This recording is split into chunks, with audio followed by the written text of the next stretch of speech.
Good afternoon, ladies and gentlemen.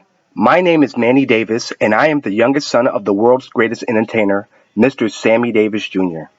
I would like to thank Casino Name and everyone in attendance for giving me the opportunity to talk about my father's ongoing legacy. If my father was still here with us, he would both love being here at this casino and love knowing that he's still loved and missed to this day by everyone in this room. I personally would like to thank you all on behalf of my family for spending this time with me because it's been quite an adventure to say the least. Sammy Davis Jr. was born in Harlem on December 8, 1925, to vaudeville dancers Elvira Sanchez and Sammy Davis Sr.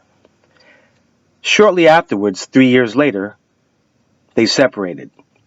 Because he didn't want to lose custody of his son, Sammy Sr. decided to take a young Sammy Davis Jr. on tour with him at the age of 3.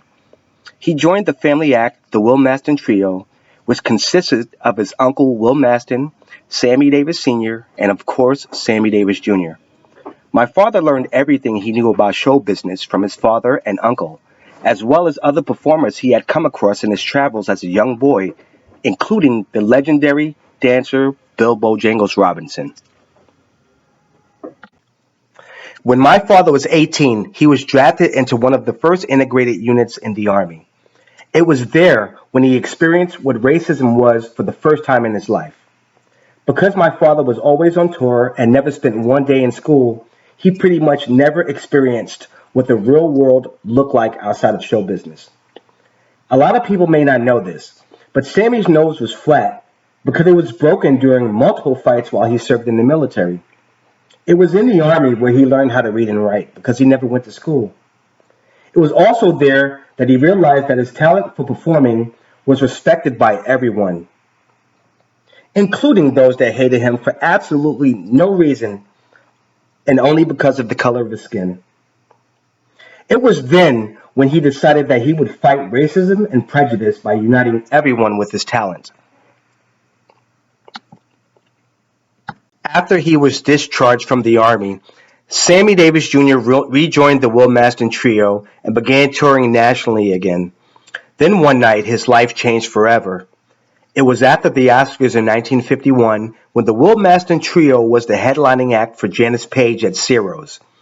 Their performance went from 20 minutes to almost an hour because all the celebrities wanted to see more of Sammy Davis Jr. and what he could do. Afterwards, Hollywood began to take notice. It was during this time that he began to start performing soul, and his life became something that is now legendary.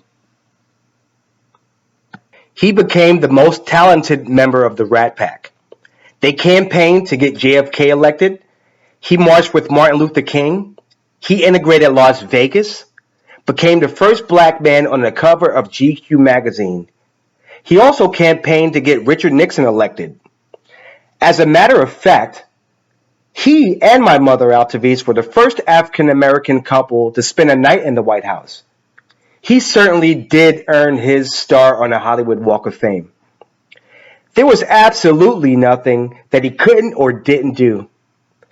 Now, after performing all around the world, making history on many occasions, and partying with kings and queens, presidents and statesmen, celebrities and non-celebrities, he decided to party less and spend more quiet time at home with my mother, Altavis Davis. Over the course of his lifetime, Sammy Davis Jr. was married 3 different times. His first marriage was to a woman named Lorraine White. The reason why he got married was because he was constantly threatened to have his legs broken or worse, because he was fooling around with white women, which was frowned upon during those times. Their marriage only lasted a few months. His second marriage was to Swedish actress Mai Britt. They shared 3 children together. This marriage caused controversy because it was an interracial marriage, which was frowned upon during those times as well. Because Mai Britt wanted to settle down and enjoy a nice and quiet family life, it didn't mesh well with Sammy's lifestyle. My father felt that he still had mountains to climb and obstacles to overcome. He spent most of his time on the road, away from his family. Their marriage only lasted 8 years. Altarese Davis is Sammy's third wife and the woman that he spent the rest of his life with. She was a classically trained dancer who started at a young age and made it to Broadway as well as performing overseas, just like my father. My parents met while they both were performing in the London production of his play Golden Boy. They fell in love shortly thereafter and were married for 20 years until Sammy's death.